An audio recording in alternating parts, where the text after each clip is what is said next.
Ashcroft to Earth Mission Control. Come in, Mission Control. Mission Control, can you hear us? This is USS Ashcroft. I'm getting a signal. Oh, wait a minute, you're not Mission Control. Our transmission's been bounced again by the sunspots. Oh, well. Well, it's lovely to meet you. I'm Commander Anton. We were meant to be back on Earth today, so we've been trying to reach Mission Control to tell them we've been delayed. You see, one of our crewmen, Spaceman Kane, is not very well. He seems to have picked up a space bug. It was after we visited planetoid LV-426. We think it's just a space cold, but we have to quarantine for 14 days, just in case. And I'm bored. Yes, there's lots of jobs to do to make sure our spaceship is running okay. But in my spare time, I've watched all of the films and TV series we brought with us, and read all of the books, and played all of the games. I've even read the book that Spaceman Dave lent me on anti-gravity. I couldn't put that one down. Now I've got an idea though. Perhaps you could help stop us from being bored. You could keep us company. Maybe together we could even think up some games and crafts to do. I could even ask my friends back on Earth if they've got some stories to tell us. And maybe you could help us with a bit of a problem we've got. You see, we've been hearing some strange noises, and some of our food has been going missing. Maybe you could help by keeping an eye out to see if you spot any strange creatures around. Are you with us? Great. Let's start on our journey of discovery together.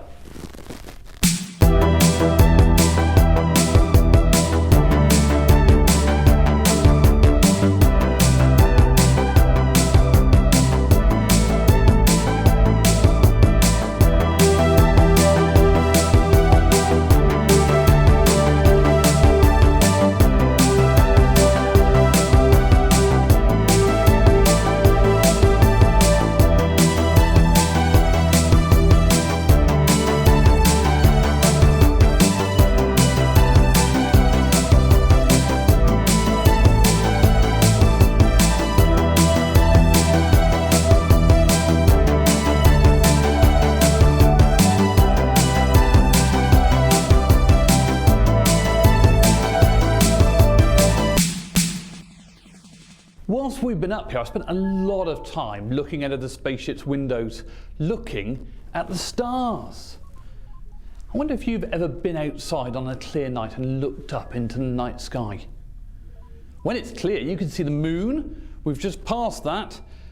Thousands and thousands of stars and the vastness of space. It's quite amazing to think how big space is. And being able to travel through space is a dream I always had. Once upon a time though, space travel would have been just something dreamt of. It wasn't possible to get out here. But on the 16th of July in 1969, it became a reality when the Apollo 11 took Neil Armstrong, Edwin, Buzz Aldrin and Michael Collins, and they were fired into space on the back of the giant Saturn V rocket. And a few days later, Neil and Buzz became the first people to walk on the moon's surface. It must have been amazingly exciting to be the first people to set foot on the moon, and probably really scary too. I wonder if you can imagine going into space and walking on the moon. I wonder how you would have felt. It must have been an incredible journey and the most amazing adventure ever. But you know something? Even though it was the most exciting thing they would ever do, Buzz Aldrin, who was a Christian, said that people walking on the moon were nowhere near as important as when God walked on the Earth. The first thing that Buzz did when his spaceship landed on the moon's surface was to give thanks and think about all that Jesus meant to him by having communion, which is where Christians have some bread and some wine or grape juice to think about all that Jesus has done for them. Jesus himself told his special friends, the disciples, to do this to remember him at a special meal that we call the Last Supper. But you know what? I'm getting ahead of myself because loads of exciting things happened for Jesus' friends before they shared the Last Supper. Tell you what, I'll send a message to one of my friends on earth and see if they can fill us in with the story of when Jesus first met his friends. They weren't on a spaceship though. They were on a small sailing ship, a fishing boat. Lieutenant Tahura, see if you can patch us through on communications and get someone on the line who can share that story with us. See you in a minute. Hello, my name's Glynis, and I'm going to tell you a story from God's special book called the Bible. This story is about a man called Peter, who was a fisherman. It was a good night to go fishing. Peter and his friends put their nets into Peter's boat and rowed out to their favourite fishing place. They put their nets over the side and waited. They waited and waited. After a long time, they pulled the heavy net in, but there wasn't even one tiny fish. They would have to try another place. They tried all night, but caught no fish. Fishing was hard work. They were hungry and tired. It was time to go home. Peter saw lots of people on the beach with Jesus. They wanted Jesus to tell them a story. "Can I use your boat?" Jesus asked Peter. He wanted the boat so that everyone could see him. Jesus told them that God loved them. He said to love God, be kind to each other, be honest and work hard. Peter listened to Jesus too. Then Jesus said to Peter, "Put your net out on the other side." Peter replied, "We fished all night and caught nothing, but I will do what you say." The net was so full of fish that he needed help. It was a miracle. Jesus said, "Follow me. I will show you something better than fishing. You can tell people about God's love." Left a bit, right a bit, forwards. Yeah, that seems fine. Oh, hello everyone, welcome back. I always get amazed looking out of the view window of our spaceship, how big everything is. There are stars as far as we can see, planets, all sorts of solar systems. It's amazing. It always makes me wonder why God bothers with me, because I'm so small.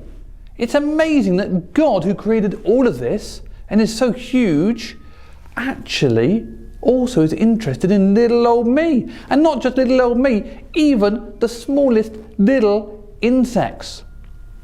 My friend Dougie Doug has got a song about that. Why don't we go and join him now?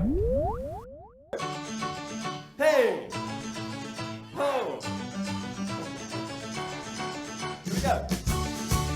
Hey! Ho! Nothing's too big, big, big for his power. Nothing's too little, little for his care. Nothing's too big, big, big for his power. Nothing's too willy, willy for his care. Here comes the elephant. Big, big, big for his power. Nothing's too incy, wincy for his care. Here comes the bus. It's too big, big, big for his power. Nothing's too teeny, weeny for his care. He is God of the big, God of the little.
Welcome back. Now I've got a game for us all to play now. It's called Spaceman's Footsteps. You probably haven't played it before, but maybe you've played something like it. And it works like this. I'm going to put on some music over the spaceship's sound system. Then I'm going to turn and face away from you. Now, when I'm facing away, I want you to give some of your best dance moves, really get grooving. But when I turn back, you have to freeze like a statue and stop moving. If you're still moving when I've turned around, oh, well, then you're out. Okay, so are you ready? Let's start the music. I'm going to turn this way. Now, the first time I do it, I'm going to give you a clue. I'm going to give a countdown for when I turn so you can be ready to freeze. Are we ready?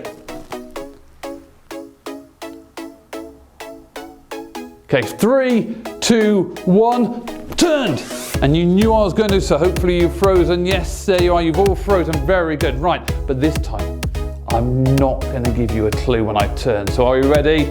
I'm going to turn, you will get dancing.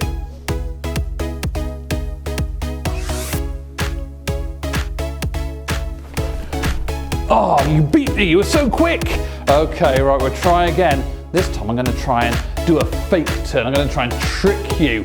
Okay, so I'm going to turn this way and then I might not turn straight away. Maybe I'll just try and pretend that I'm going to turn. Let's see if I can catch you out.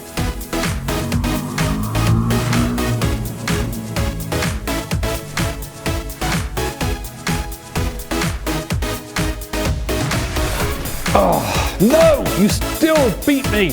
Okay, we'll try again. Let's see if I can catch you this time.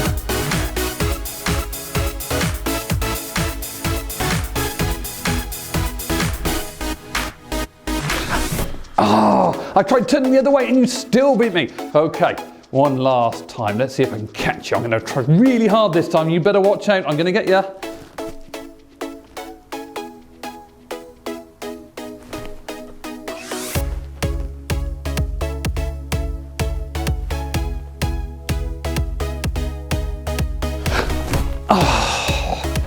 You beat me. You have got great reactions. Astronaut fast reactions. Really good. Right, let's stop the music. You won that one. Oh, maybe I'll get you next time. Oh, that sound. That's the sound I've been telling you about. That strange sound that keeps happening. I'm going to go and see if I can figure out what's making it. You stay here and keep your eyes out for anything strange that's happening, okay? Right, I'll be back soon.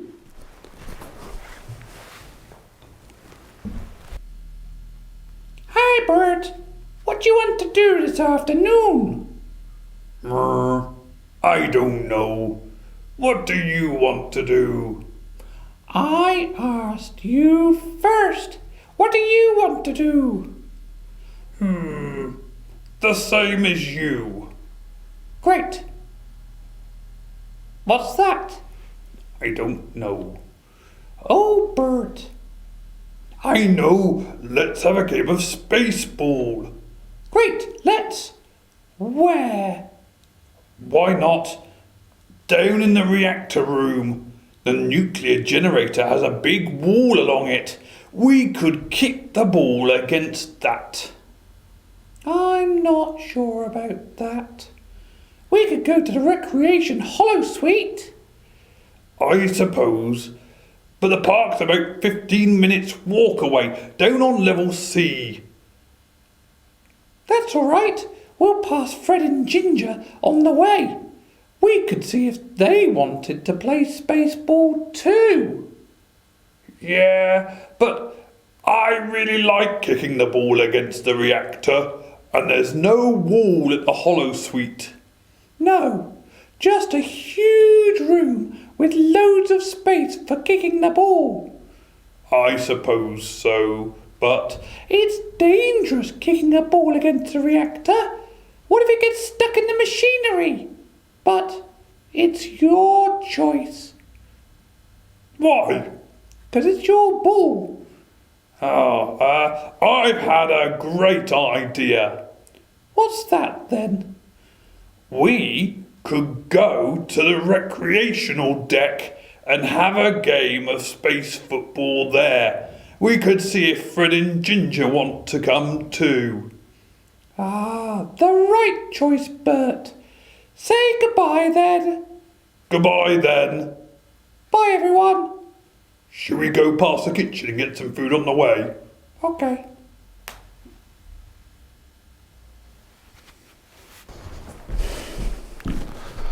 Did you see anything? What do you mean, aliens? No, there's no such thing as aliens. No, it must have been rats or something like that. Speaking of aliens, I'd better check in on Spaceman Kanan's sick bay, though. Yes, that's probably a really good idea. But before I go, actually, I've got a challenge for you. I'm going to get you a memory verse to try and remember, and it's this. Choose yourself today whom you will serve. As for me, I will serve the Lord. Shall we say it again together? Choose yourself today whom you will serve. As for me, I will serve the Lord. And that's from Joshua, which is a book in the Bible, chapter 24, verse 15. See if you can memorise that and say it back tomorrow. But I'll catch you then. Better go and check on sick bay.